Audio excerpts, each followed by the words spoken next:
नमस्कार। Never put your cart before the horse, ये एक इंग्लिश प्रोवर्ब है। इसका मतलब है कि आप घोड़े के आगे उस कार्ट को मत रखिए। इसका मतलब ये अर्थ होता है कि अगर आप घोड़े के आगे कार्ट रखेंगे तो वो कार्ट भी वो नहीं चलेगी या घोड़ा भी नहीं चल सकता। इसलिए you should be very calculated. ये एक प्रोवर्ब है जो अन्नामलई ने जो पोल्लाची में जो मीटिंग हुआ था, वी द लीडर्स की पहली मीटिंग, या मीटिंग कहें या गेट टुगेदर कहें या पॉलिटिकल पार्टी की पहली लॉन्च कहें, कुछ भी हो, उस मीटिंग पे अन्नामलई ने बहुत सी चीज़ें को बताई थी। उसके बारे में हम आज ये डिस्कस करेंगे। जब हम अब बात कर रहे हैं वी द लीडर्स के वॉलंटियर्स ग्रुप में, अब तक 19 लाख पीपल ने वॉलंटरीली आके उसमें एनरोल किया है।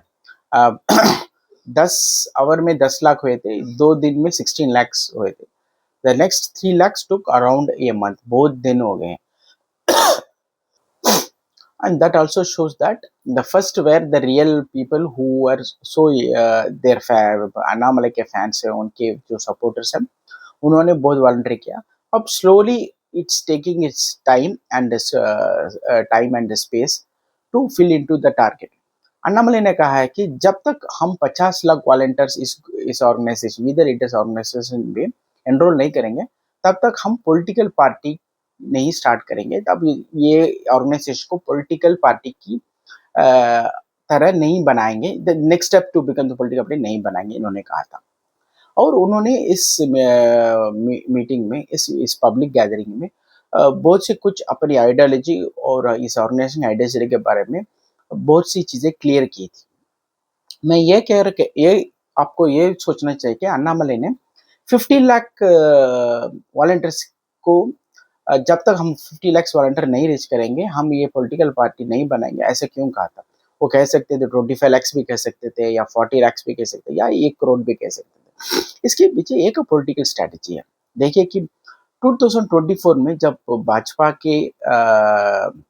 भाजपा ने तमिलनाडु पे मोदी जी के ऊपर जो पार्लियामेंट इलेक्शन हुआ था, मोदी जी के नाम पे जो इलेक्शन कैंपेन की थी, NDA was headed by BJP.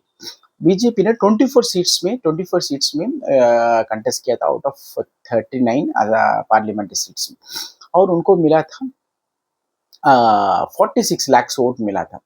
उसके पहले इलेक्शन में बीजेपी को मिला था 18 लाख वोट्स, सो 32 लाख वोट्स एक्स्ट्रा मिले थे बीजेपी को उस इलेक्शन में।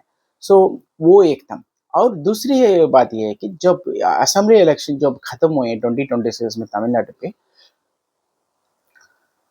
उसमें टीवीके ने 1 करोड़ 78 लाख वोट लिए थे। डीएमके उसके अलायंस ने 1 करोड़ 40 लाख वोट लिए थे। ये डीएमके ने उसके अलायंस ने 1 करोड़ 30 करोड़ वोट्स लिए थे। So to become a reasonable or a very powerful political party, we need around 1 lakh voters, 1 crore voters की होना चाहिए। तब then only we can become either an opposition party या and ruling party। जो 50 lakhs बता रहे हैं, क्या वो सभी अन्नामलई के पार्टी को वोट देंगे, या सबको एलिजिबिलिटी है वोट देने की? वो भी एक प्रश्न है। वो राइट क्रिटिसिज्म है। दूसरी दो बात ये है कि जो जिन लोगों ने वोल्टेड लिया, those who are living in Tamil Nadu, उनको वोट तमिलनाडु पे है, वो भी एक क्वेश्चन मार्क है। Most of them might be from other states और from NRIs. So if you take 20% out of 50 lakhs जो टारगेट था, तो अराउंड 10 lakhs तो चले था, 40 lakhs आता है। तो 40 lakhs are the core followers of voters of Annamalai, जो वो टारगेट रखा गया कि दिसंबर तक वो अचीव करना चाहिए। सो अगर 40 lakhs वोटर्स ही होके Annamalai can become an opposition leader और चीफ मिनिस्टर, वो नहीं हो सकता। देखिए कि 40 lakhs वोटर्स में एनरोल किए हैं जो लोग को मोबाइल यूज करना आता है, या जो लोग सोशल मीडिया यूज करना आता है। हाँ, हो सकता है कि बहुत से लोगों को अपने भाई माँ बाप को, बड़े को अपने फ़ोन से एनरोल किया है, या मेरे हिसाब से मुझे लगता है मोर देन हाफ वाले उन्होंने एनरोल ही नहीं किया होगा। मेरे घर में भी मेरे बड़े मेरे माँ बाप या मेरे इन लॉस या बड़ों ने एनरोल नहीं किया, but when Annamalai starts a political party, when he fights a election, majority of the people will vote for them. So वो एक बेस है, उससे हम ये नहीं कह सकते हैं कि ये सिर्फ 40 लाख से 50 लाख से हो सकता है।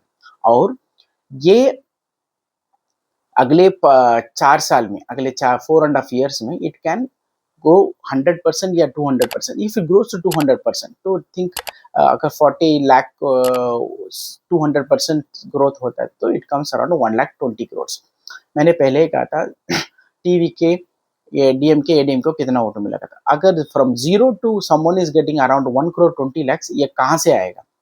मेरे हिसाब से 80 to 90% बीजेपी के कोर वोटर है, वो ऑलरेडी है शिफ्टेड टू अन्नामलाई। सो जो अन्नामलाई के जो वोट है वो ऑलरेडी है।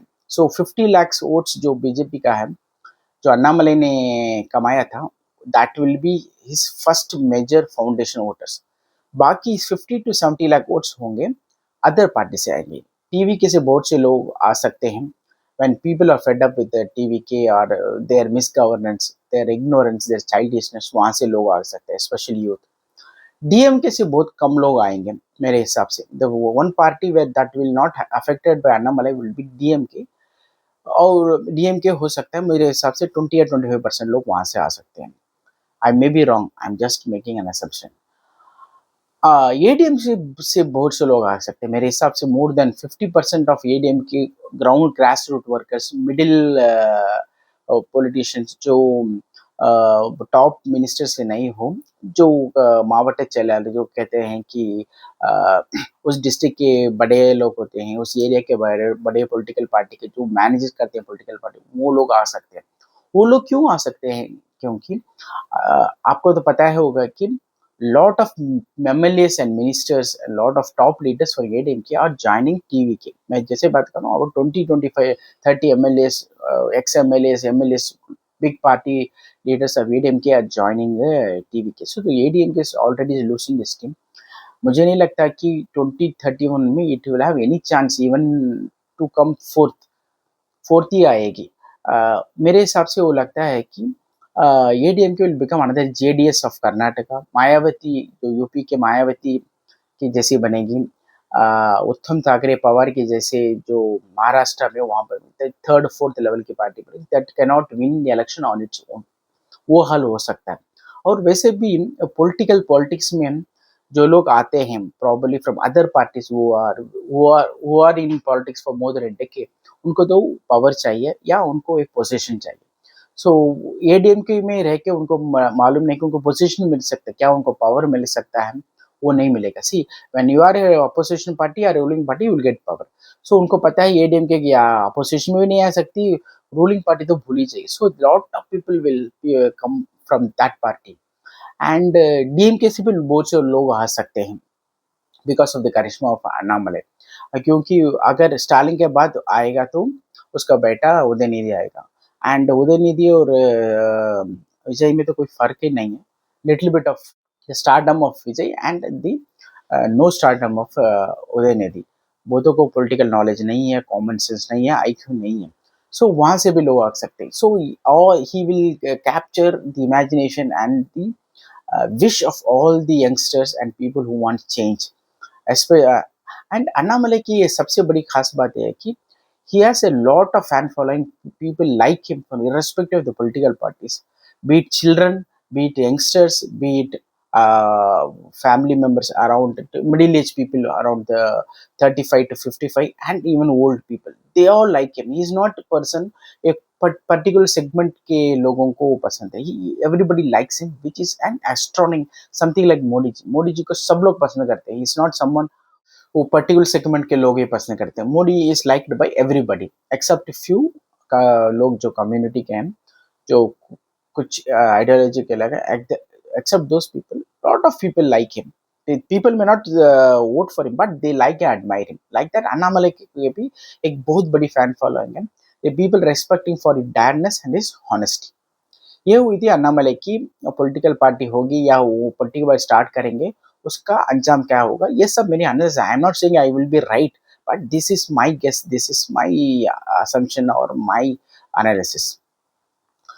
उस पोलाची के उस पहली मीटिंग पे जो जुलाई 12 को हुई थी, उसमें अन्नामलई ने अपनी आइडियोलॉजी और अपने बारे में बता 2-3 चीज़ बताई थी which were that will be the ideology of the party when he is launch. वैसे उन्होंने बताया था कि ही इज ए नेशनलिस्ट। इन्होंने कहा कि मैं एक पहले इंडियन हूँ, उसके बाद मैं एक तमिलन हूँ और मैं चाहता हूँ कि मेरा स्टेट इस देश का सबसे अच्छा और नंबर 1 स्टेट बने। That's a very good thought because everybody is an Indian first, then he becomes a regional person. I'm also first an Indian, proud Indian, then I'm a Tamilian. I'm not Tamilian and I'm not then becomes an Indian. So मैं पहले एक Indian हूँ, उसके बाद एक तमिलन हूँ. There is no doubt or no compromise on nationalist and patriotism. और दूसरी बात उन्होंने कहा था he is a proud Hindu. और वहाँ पर उन्होंने एक ट्विस्ट की थी, I am a proud Hindu, I follow Hinduism.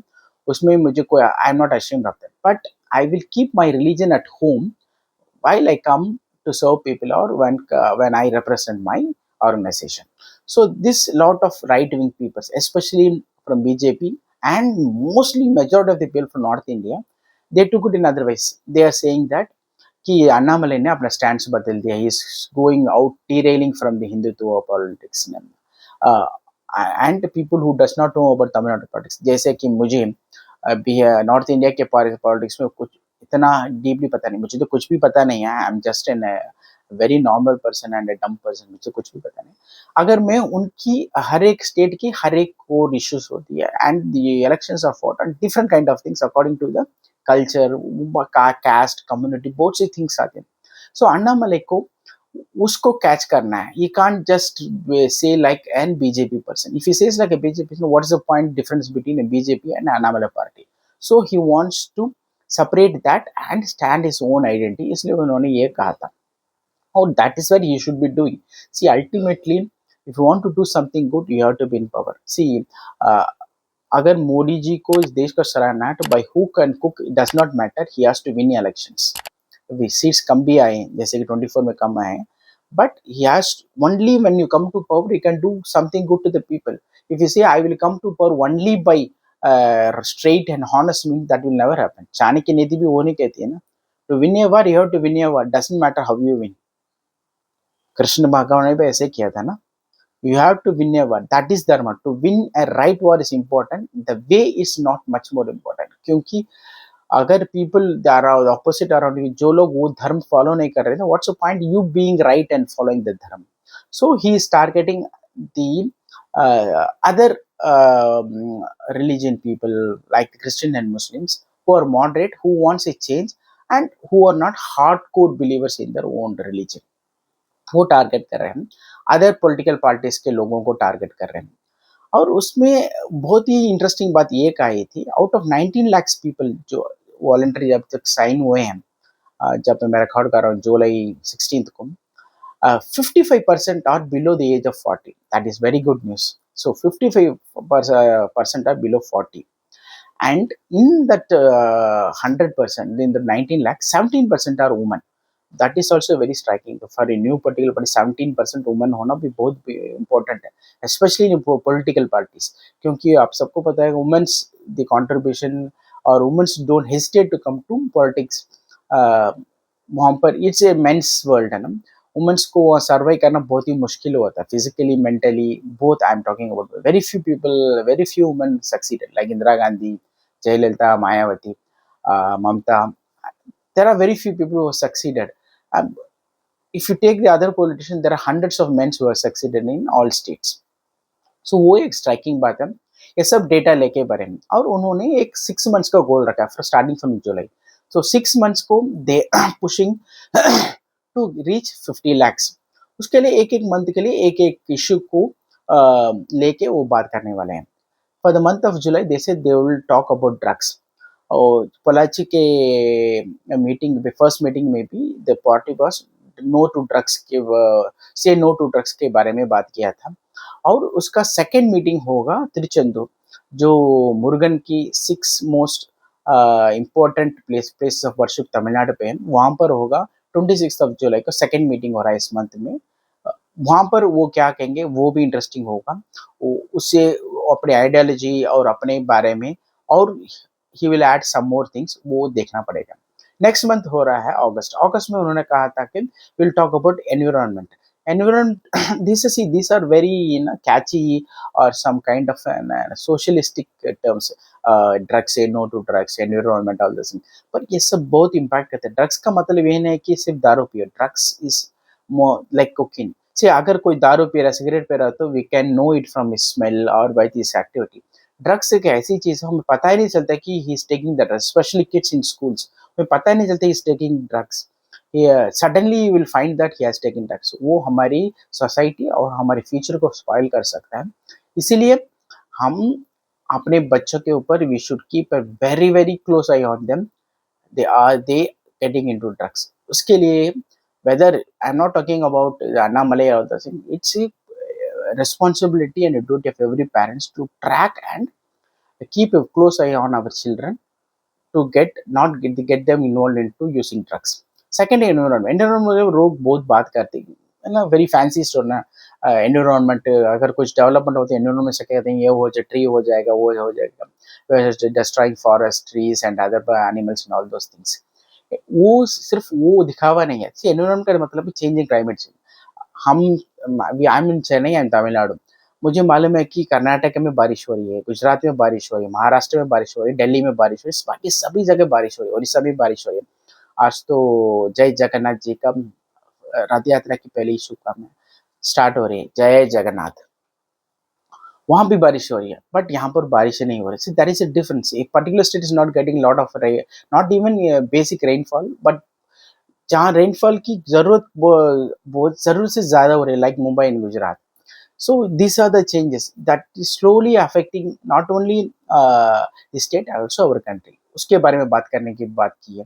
सितंबर में उन्होंने कहा कि वुमेन्स के बारे में बात करेंगे, वुमेन सेफ्टी और एनपावरमेंट के बारे में बात करेंगे। और वैसे भी मुझे वुमेन एनवायरमेंट के बाद जब मैं टैग लाइन सुनता ना, तो मुझे फरवरी 2014 टाइम्स नाउ का अर्नब का इंटरव्यू याद आता है। राहुल गांधी के साथ उन्होंने कहा था।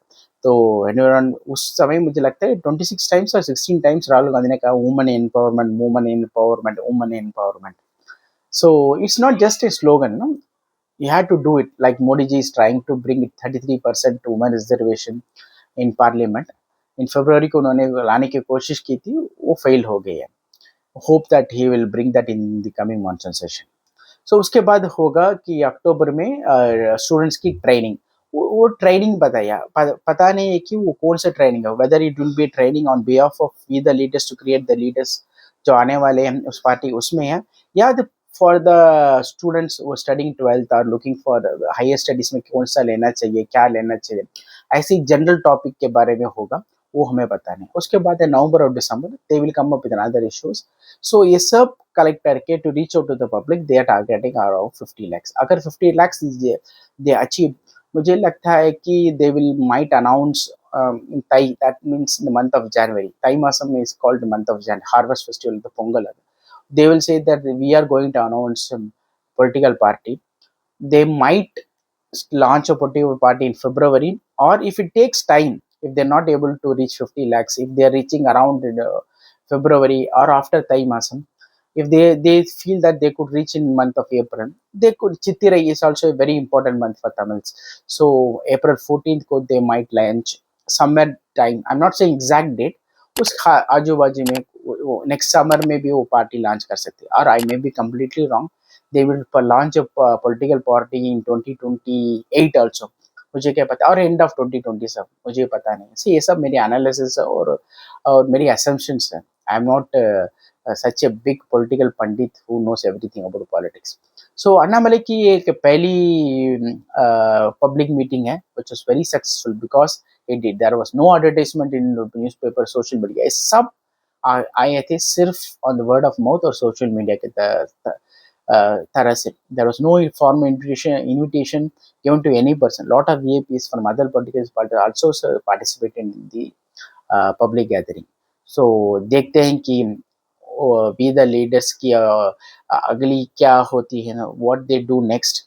आई will keep close watch on Annamalai क्योंकि he is going to be the future of Tamil Nadu. आप सबको आपका कीमती समय देने के लिए बहुत बहुत धन्यवाद। जय हिंद, वंदे मातरम।